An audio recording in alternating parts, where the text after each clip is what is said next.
Ladies and gentlemen, this Red Gaming Tech.com video, we're going to be discussing recent comments from Microsoft, where they have said, and I quote, that the Xbox One will feel more powerful in practice than it seems on paper. Now, these quotes are from both Microsoft's Albert Penello, as well as Major Nelson. I'm sure you recognise them as fairly prominent figures in the Xbox One's community and designs. So, the Xbox One versus PS4 debate has been raging on. Both systems haven't even been released yet, and yet there have been a slew of comparisons between the hardware. There have been an absolute massive amount of debates on forums, on YouTube, on pretty much everywhere you can imagine. Even developers have somewhat weighed in, although obviously they are under some levels of NDA in most cases, so they can't just come out and say, well, I think X is better than Y. That's just how it is. Regardless, that hasn't meant that people haven't said, well, the Xbox One doesn't have, as many GCN cores, just for example, as the PS4, or the PS4 has a lower clock speed. We've just, of course, found that out. Obviously, 10% difference roughly in CPU clocks, or whatever, or the Xbox One has cloud, or the PS4 has, I don't know, the GDDR5 memory, and so many other things besides.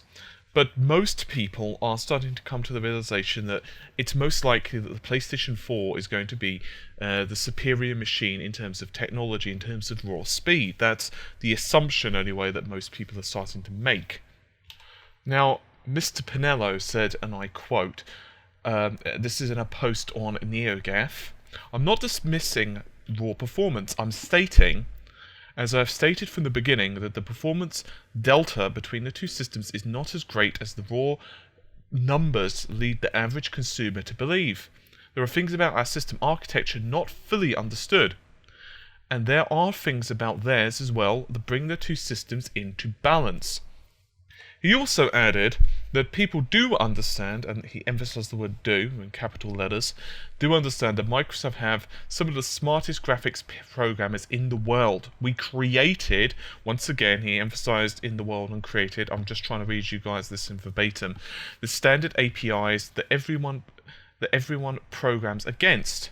So while people laud Sony for their HW, that would be hardware skills, do you really think that we don't know how to build a system optimized for maximum graphics for programmers?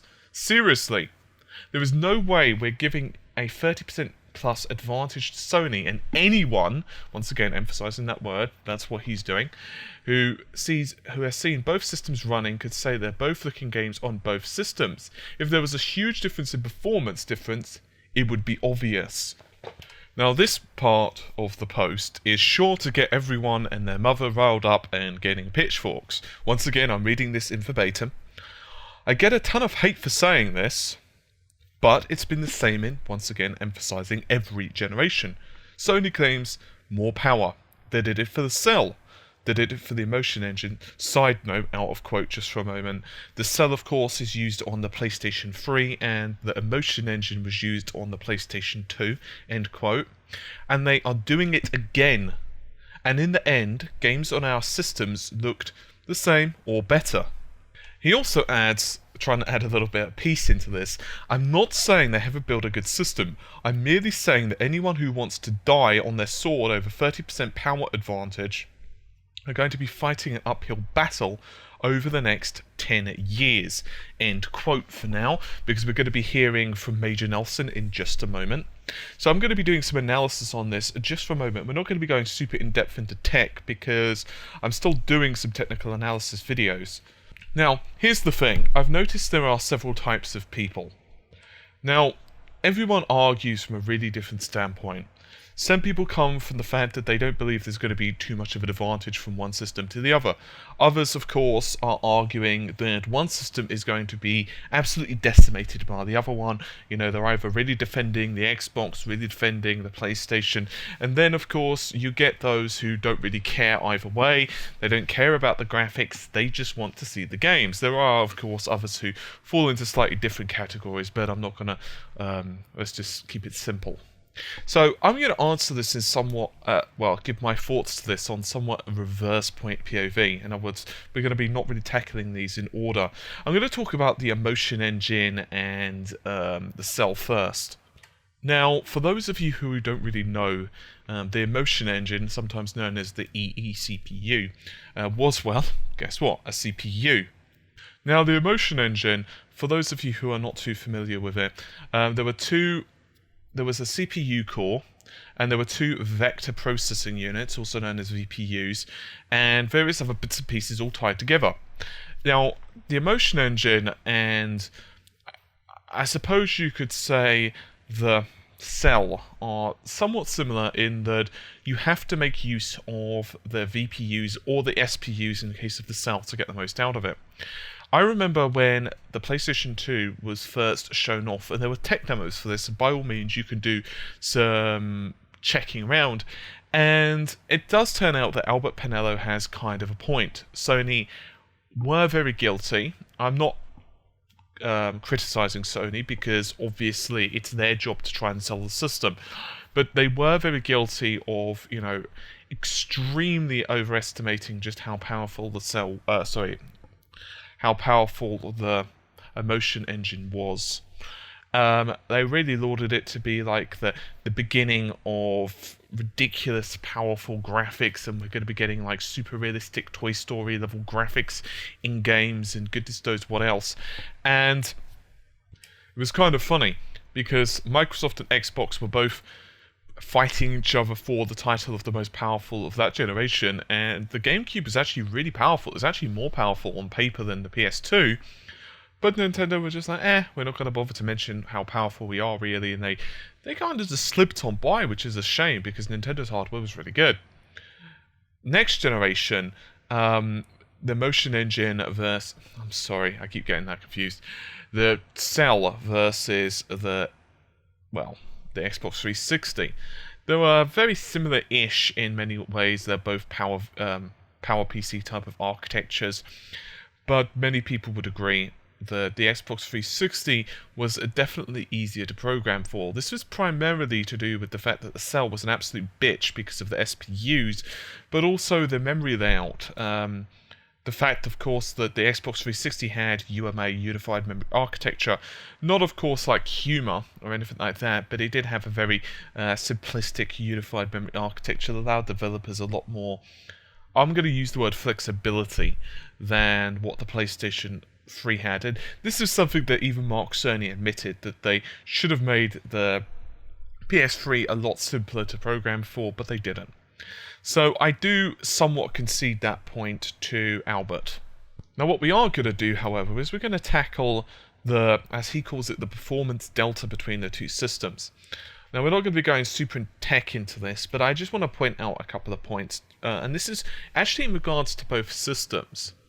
There's reasons, one of the reasons that I put out hardware videos is because I'm really interested in tech. It's not so much to say that the Xbox One is, X compared to the PlayStation 4, and by X I mean either a disadvantage or an advantage in terms of a percentage, in terms of whatever. That's not what I put out videos for. It's because I myself am curious about it. I myself want to be knowledgeable about it, and I know you guys do as well for the most part. It's more fun to know about consoles. It's more fun to know how they work, at least for me. And I do that, as from a genuine point of view. I don't actually care which system is more powerful. I, used to care when I was really young, but, you just can't, well, at least I just kind of got out of that stage. So, one of the aspects of this, and you'll notice in my videos a lot of the time, is that I say, according to what we know so far. In other words, there are points of both systems, and even the Xbox One is probably most guilty of this, despite the fact that they had the Hot Chips conference, and we know some stuff about it. We do. I'm going to be releasing another video either today or tomorrow, actually, on some other parts of the systems that we haven't really covered, but on both systems there are sections of either the dies, either the memory systems, or something. In other words, insert something here as in a part of the system that we simply don't know about. We don't know all about it, or we don't know about it at all. In other words, I can give you some hypotheses, and I can give you some theories, I can give you some ideas about the ESRAM. I'm just using that to pick on for the purposes of this, but at the moment, a lot of it is really, I don't know. And this is something that I think people need to kind of get their head around. People right now don't really understand the ESRAM. I mean, up until recently, 99% of people in the tech kind of industry, at least as far as I know, maybe I'm mistaken, but as far as I know, everyone thought it was one chunk of memory. I'm talking about the Xbox One's ESRAM. We thought it was 32 megabytes, and that's it, right? And of course, now we know that that's actually not the case. It's actually split up into chunks, and we just didn't know that to begin with. It just wasn't even on the radar. We didn't know it was split into 4 8 megabyte chunks. And that should be enough to provide all the caching, the frame buffer, and whatever else that it needs. And this is just something that we didn't know before, and there are tons of other bits and pieces as well. A lot of people have actually been saying that there's even stuff that Microsoft have done to the GPU that hasn't been unveiled yet. They haven't actually said, well, this is what it is. And I know this post comes off as very defending Microsoft, and I don't mean it to be.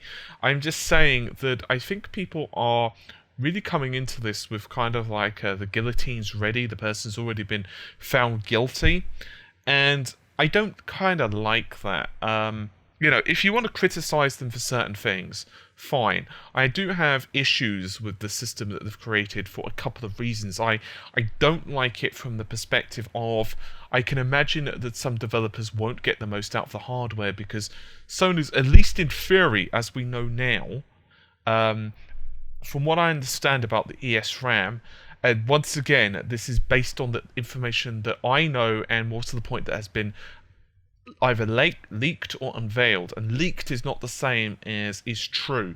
Leaked is a person who knew something about it, assuming the leak was true to begin with, and as I could release a leak saying, well, according to my sources, if you plug in the Xbox One, you suddenly become 3 times happier in life. But, that doesn't necessarily equal true, does it? In other words, a source doesn't necessarily mean it even exists. But let's assume that all sources, for the purposes of this, are real. So let's assume that I have a source in Microsoft. I don't, but let's just assume I did. And let's assume that my source in Microsoft was a person who was developing an application for the Xbox One at one point during its lifetime. And let's assume that that person said to me that, you know what, there is a second CPU in the Xbox One that hasn't been announced. Let's just assume that that was a rumor, right? Let's assume that that was a leak.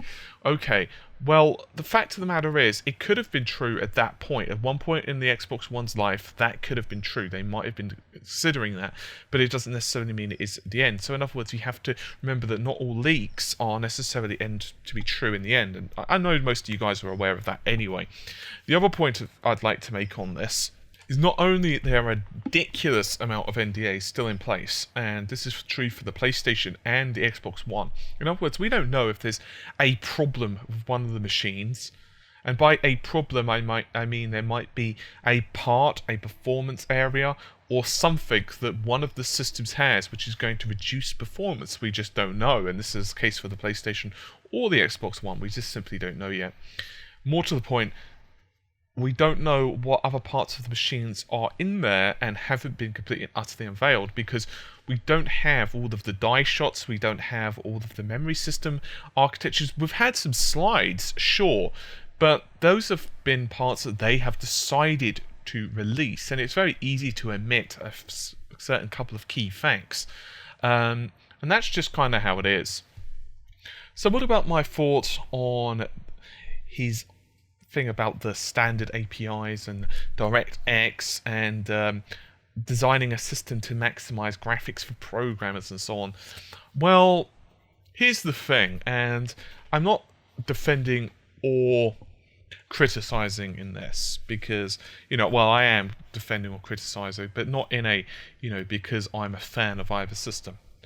But, just because it's kind of how it is when you speak, well, in my opinion, speaking the truth. Anyway, I have to be really I know I'm sounding like a broken record when I say that, but you'll be surprised how people take things. Like, people get really defensive on this stuff, and that's not really my intention.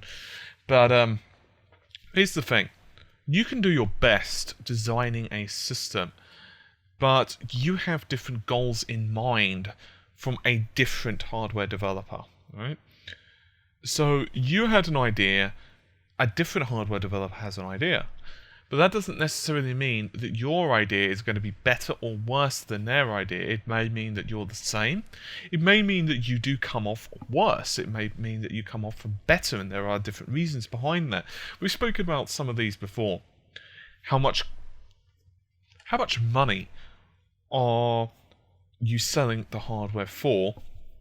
And what room do you have in that system? In other words, what's the form factor? What heat and power requirements are we talking about? Electrical power here. What power requirements do you actually have? What's the end goal for the vision? Where do you want it to go? We know Microsoft, for example, really were focusing on multimedia, multitasking, and much more besides. So because of this, genuinely speaking, we don't know what compromises they have made because of it, or if they have made any compromises at all. We don't know, for example, all of the changes they have made for DirectX 11. Same with Sony. There have been various changes that they have made for their systems. And this is just some of the stuff that we, have to take into account when we're doing these arguments, and that's why it's so bloody hard to make a comparison. This is exactly the same thing, slightly off topic, that I was talking about with the Xbox One's CPU overclock. Well, it's not even an overclock, because technically Jaguar runs at 2 GHz anyway, but they are both running at slower than what they should be for heat and power requirements, right? The Xbox One owner is really happy to point out that, okay, we've got 10% advantage over the PlayStation 4. And as I pointed out in my analysis video, and by the way, you can feel free to check that out, is it an advantage or is it not an advantage? Because it depends on overheads. It depends on, well, are developers going to start farming it off to compute on the PlayStation 4? What's the overheads levels on the Xbox One? For example, running multiple operating systems at the same time with virtualizations. We're not sure what the overhead is going to be on the CPU. How many CPUs are going to end up being allocated to system resources? In other words, for example, operating system, how many are going to be allocated on the PlayStation 4? How many are going to be allocated to the Xbox One? What optimizations are there going to be? How are the APIs going to interact with one another? And audio as well. What's the audio systems like on both? How does the compute functions work into both? Even little things such as, how good is the network card? Because networking still requires a certain level of performance from the CPU. If the network card's really crap, it's going to take even more performance. And this is just a few examples. I'm not even going to bother to go into all of them because I'll be here until Christmas. And this is the thing. So when people are saying, well, 10% doesn't mean anything, it's hard to say, because what numbers are you basing it from to begin with? And that's why I said in the video, you know what, it's really hard to get a number on this. It's really impossible. We can only go with the fact that both are using AMD Jaguar CPUs, but because we don't know the overheads, and that's effectively what this is of both consoles, all we can say is that it's great that the Xbox One has a 10% increase, but we don't know if it makes the Xbox One CPU effectively more powerful. We just know that relatively, in other words, for the Xbox One, a 10% increase is great, but we don't know how that means anything towards the PlayStation 4 because we don't have all of the numbers, we don't have all of the requirements for the PlayStation 4 to say, okay, this gives Xbox One a 15% advantage because the Xbox One had more CPU available to begin with. No, we don't know that. The same of Sony. We don't know that Sony had less CPU design. Let's say, for example, Sony were only using one core for their operating system towards the end. We know at the begin with it was 2, but they might have settled on 1 by now. We don't know because they've not released this stuff. So let's assume that they actually had 7 and available for the programmers, game programmers, and Microsoft have 6. Well, because we don't even know how good the audio systems are comparative to one another yet, and I emphasize the word yet, we don't know which system is going to actually have more CPU available, because we know from previous comments, Microsoft and games developers, that's the thing. I put some stock in something if, say, for example, Mark Cerny says something, or Albert Penello, or whomever, it doesn't matter. But let's just take Mark Cerny. If Mark Cerny says X, I will take faith that that's true of the PlayStation 4.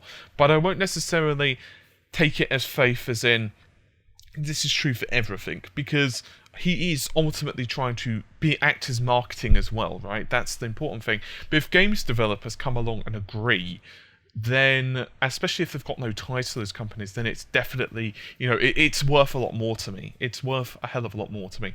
And games developers have said, what, audio on the Xbox 360 and PS3 was kind of crippling, especially on the Xbox 360. It was actually taking like one hardware thread in some cases for all of the different audios. And so all of those things together, we just simply don't know. Now, Major Nelson actually appeared on Reddit, and he agreed that, well, he said, and I'm going to read you guys out the post in verbatim, it makes it a lot easier for both of us, well, all of us concerned. As I said above, Albert is one of the most amazing people I work with. That's why I invited him to my podcast a few weeks ago. I jab him about posting on Gaff, this is NeoGAF of course. They would not actually approve his account there, apparently, whatever, I don't know. But he's smart and driven. And he's also right. We have some of the smartest programmers in the world working on Xbox One, and I very much look forward to the next few months and beyond as the truth comes out. End quote for now. So this is the thing. There's quite a few guys in Microsoft right now trying to do damage control. And they're trying to get people into understanding the Xbox One. That doesn't necessarily mean that they are 100% right, of course. Ultimately, they are also marketing guys. They are trying to sell the Xbox One because obviously the more successful it is, the bigger their bonuses are or whatever. I'm just obviously saying that, but you get the idea. And of course, there are a lot of jabs between both, and this is not anything particularly new. AMD in their video are very famous for doing exactly the same thing. Because obviously you want to downplay one person's or one company's success, you want to downplay your rival's success, meanwhile you want to bolster your own successes, and that's not particularly complicated business strategy, is it? That's a fairly obvious basic strategy that I'm sure anyone with a brain can figure out. So I think this is going to be, these are my predictions, right? And I am not saying that these predictions are going to be true, but I personally think that we're going to learn a lot more about both systems several months afterwards. I don't think that even on the release of both systems, I don't think even after people start cracking the internals and saying, oh, this is how the memory system works all of the way, that doesn't necessarily mean that that's going to be a indication of how well does both systems perform. That sounds stupid, right? That does. I mean, okay, let's say I had categoric fact, I've got both systems right open, I am a systems engineer, I'm looking at both systems, and I say to you, this system is more powerful, right? It doesn't matter what system it is, I'm just going to call it System 1. So, System 1 is more powerful. Okay, that sounds biased towards the Xbox One. I'm just going to call it Bob, right? So, Bob is more powerful than Steve, right? Those are the two systems, right? So, Bob is more powerful. Anyone that kind of knows about the CPU architectures of AMD Jaguar and its roots, you'll get that, but regardless. Anyway, so let's assume that Bob is more powerful than Steve, right? So, okay. I'm categorically telling you that that's truth. And it's 100% true. This, just for the sake of argument, assume this is right.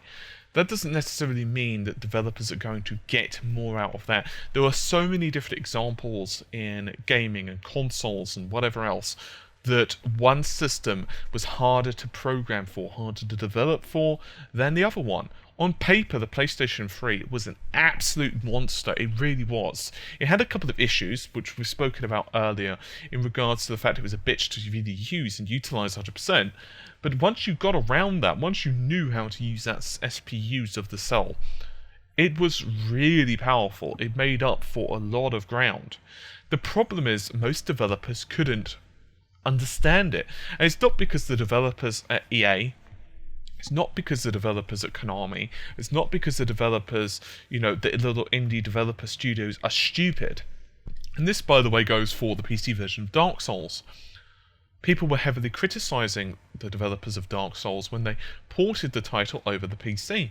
And I admit, it was not a good port, right? But here's the thing, and this is going slightly off topic, but hear me out for a second. We wanted the PC version of Dark Souls. We did. I wanted it. A lot of gamers wanted it. And they did their best. But they didn't have a huge budget. They didn't have enough money to farm it off to another team that were really up to scratch with PC development. They just weren't. And they said themselves, before they even did this, we are not great at PC development. Know this. They released it, they did the best they could. Admittedly, they could have sorted out a couple of issues, such as, say, the joypad issues.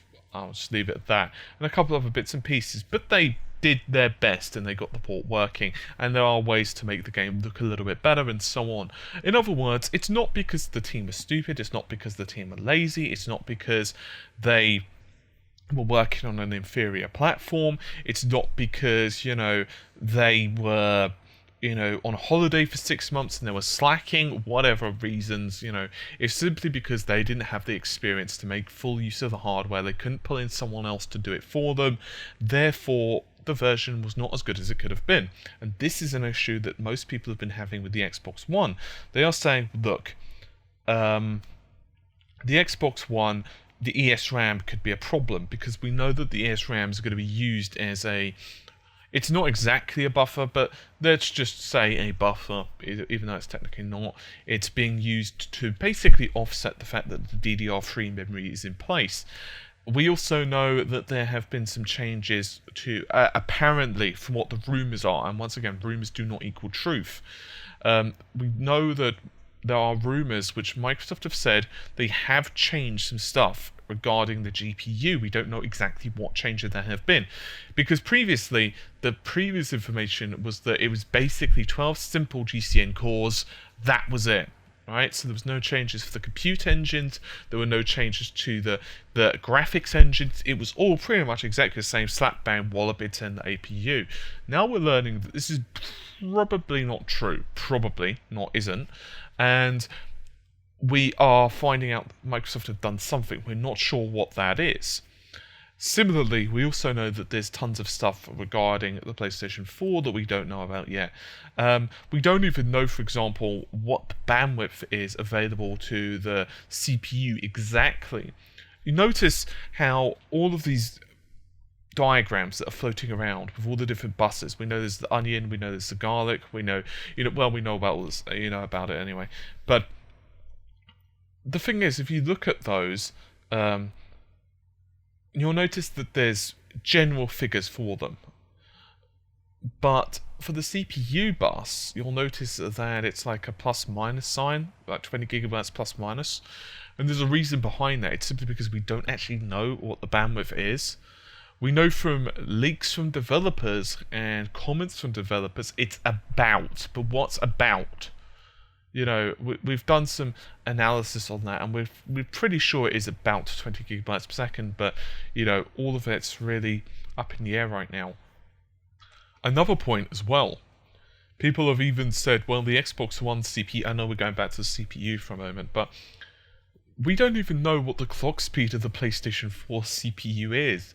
So people are making all these arguments about the Xbox One's got... Let's assume that the audio systems of the PlayStation 4 and Xbox One are exactly the same. Let's assume the overheads are exactly the same. Let's assume that the amount of CPUs available is exactly the same. So the Xbox One has a 10% advantage over the PlayStation 4, right, in terms of raw CPU? No, because we don't know what the clock speed of the PlayStation 4 CPU is. You see the problem?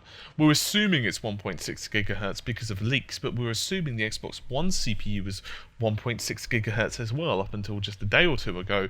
And then, well, we found out not so much. It's actually running at 1.75, so effectively 10% increase in clock speed. In other words, we didn't know, and we kind of thought that Microsoft were going to be really, really, boisterous about this. We thought they were going to boast about it, but they didn't. And we don't know what Sony are going to do either. And these are just a few issues that I'm saying. So, I personally think the Xbox One is going to be a slower console than the PlayStation 4. Because from what even Albert Penello is saying, he's saying that the PlayStation... if you read the quote, and I'll read it one more time just to illustrate it. He says that, I'm not dismissing raw performance, I'm stating that as I have from the beginning, the performance delta between the two systems is not as great as the raw numbers lead customers to believe. And he also says that if there was a huge performance difference, it would be obvious. So... he is basically conceding that the Xbox One... you could read it as he is conceding that the Xbox One is slower, right? So, let's just assume that the Xbox One's slower. From what he's saying, I probably believe it is. I reckon the Xbox One's going to be worse, but we just don't know how much worse. It could be 5% slower, it could be 40% slower. It's really too early right now to make a complete judgment on either system. I completely agree with him. I'm not defending Microsoft. I'm not, defending Sony. I can't personally make a judgment because right now there are so many different issues that have been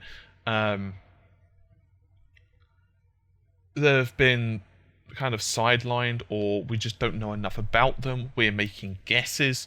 We're making guesses on parts of the systems, and a guess does not equal true. And there you have it. I mean, I think that both systems are going to be very cool. I have some worries about both systems, actually. I have worries of the ESRAM of the Xbox One. I have worries about the less compute power of the Xbox One, in theory at least. On the other hand, I have worries about the PlayStation 4, because, for example, how well are developers going to really utilize the compute of the PlayStation 4? That's a huge issue. I mean, Sony are believing that it's going to be a massive thing, but once again, it depends on just how heavily developers want to use it. And by the way, developers are the ones ultimately who decide what system is going to do what, right?